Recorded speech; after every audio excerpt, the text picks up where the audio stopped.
ટાટા ગ્રુપની ટાટા કેપિટલ લાવી રહી છે દેશનો સૌથી મોટો 15,511.87 કરોડ રૂપિયાનો એનબીએફસી આઈપીઓ.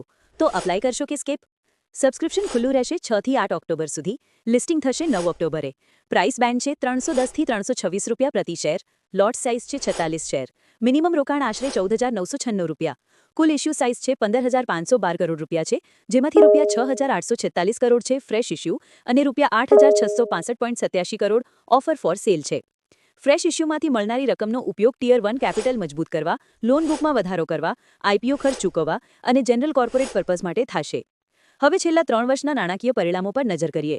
નાણાકીય વર્ષ 2023માં આવક હતી આશરે 13,637.49 કરોડ રૂપિયા અને નફો હતો રૂપિયા 2,945.77 કરોડ. નાણાકીય વર્ષ 2024માં આવક વધીને રૂપિયા 18,198.38 કરોડ થઈ અને નફો પહોંચી ગયો રૂપિયા 3,324.96 કરોડ સુધી. નાણાકીય વર્ષ 2025માં આવક વધીને રૂપિયા 28,369.87 કરોડ થઈ ગઈ અને નફો વધીને રૂપિયા 3,655.2 કરોડ નોંધાયો. તો હવે તમે ટાટા કેપિટલ આઈપીઓમાં અપ્લાય કરશો કે સ્કીપ કરશો તે કમેન્ટમાં જણાવો.